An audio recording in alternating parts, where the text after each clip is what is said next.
Good morning student, class 10th subject Urdu.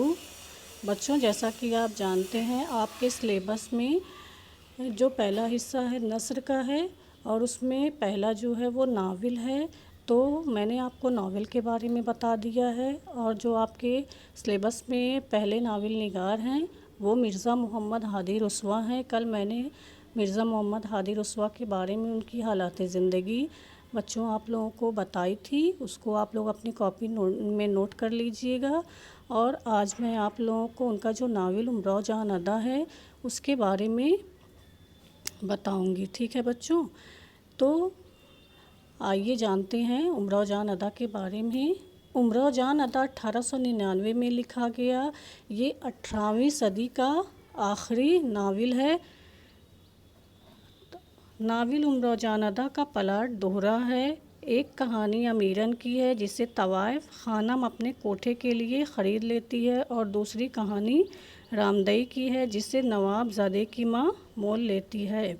यानी एक को कोठी मिलती है और दूसरे को कोठा। हालांकि दोनों की शुरुआती ज़िंदगी एक साथ ही शुरू होती है क्योंकि दोनों अगवा करके लाई होती हैं।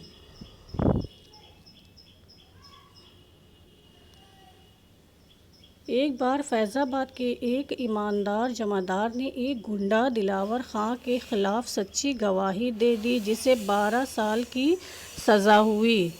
सज़ा पूरी करके रिहा होने के बाद दिलावर ख़ां ने बदला लेने के लिए जमादार की 8 साल की बेटी जो अमीरन थी इसको अगवा कर लेता है और अपने एक दोस्त पीर बख्श के मशवरे से इसे लखनऊ की एक खानम जान के हाथों 100 रुपये में बेच देता है।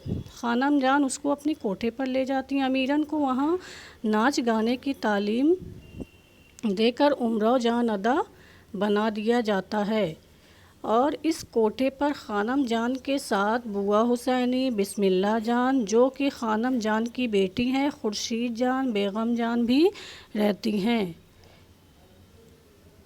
इस कोठे पर एक मौलवी साहब भी हैं जो लड़के और लड़कियों को तालीम देते हैं और वह मौलवी साहब बिस्मिल्लाह जान को पसंद करने लगते हैं।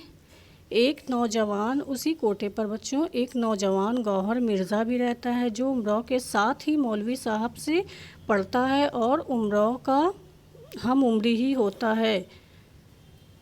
उमराव इसको गौहर मिर्ज़ा को चाहने लगती है। गौहर के बाद उमराव जान अदा नवाब सुल्तान मिर्ज़ा को चाहने लगती थी लेकिन वह रामदई के होकर रह जाते हैं। एक सुल्तान जो गौहर के बाद उमराव जान जो है वो सुल्तान मिर्ज़ा को चाहने लगती है लेकिन वो रामदई यानी जो अगवा करके इनके साथ एक और लड़की लाई जाती है जिसको कोठी मिलती है, जिसको नवाबज़ादे की माँ मोल लेती है, उससे उनकी शादी हो जाती है। फिर उमराव की जान पहचान डाकू फैज़ अली उर्फ फैज़ू से होती है और फैज़ू इससे बेइंतहा मोहब्बत करने लगता है। वह उमराव को कोठे से भगा कर लेकर रास्ते में राजा ध्यान सिंह के रास्ते में जा रहा होता है। तभी जो राजा ध्यान सिंह के आदमी रहते हैं इसे घेर लेते हैं और वह उमराव को छोड़कर वहीं रास्ते में ही छोड़कर भाग जाता है। वहाँ से उमराव कानपुर पहुँचती है। वहाँ इसकी मुलाकात रामदई से होती है जो इस वक्त क्योंकि ये भी अगवा करके लाई गई थी नवाब सुल्तान की बेगम बन चुकी होती है। लखनऊ में जब गदर हुआ तो उमराव लखनऊ छोड़कर फैज़ाबाद चली गया और वहाँ भी खूब नाम कमाया।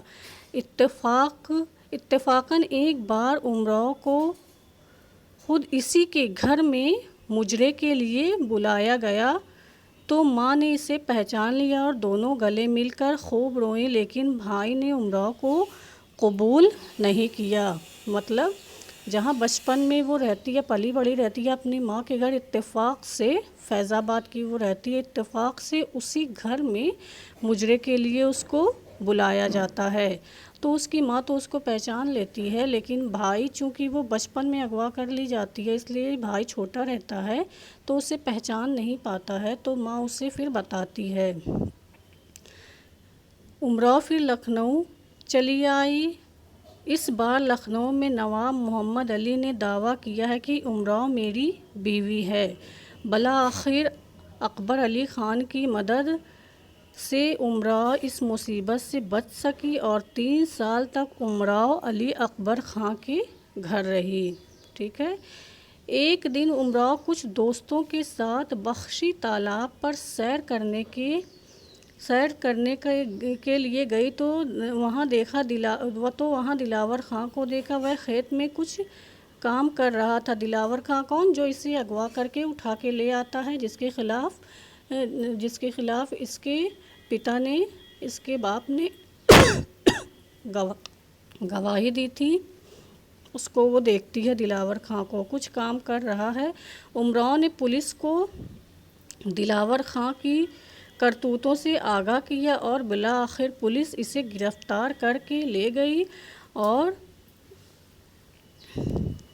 2 माह बाद दिलावर ख़ान को फांसी दे दी गई और उमराव ताइब होकर खुदा की याद में अपनी बाकी ज़िंदगी गुजारने लगी। ठीक है बच्चों, तो ये उमराव की कहानी है जो मैंने आप लोगों को बता दी। इसमें किसी को कोई भी कन्फ्यूज़न हो तो वो मुझसे पूछ सकता है वॉइस मैसेज के ज़रिए या टाइप करके। जो भी कन्फ्यूज़न हो आप दूर कर सकते हैं। ठीक है बच्चों, इसे आप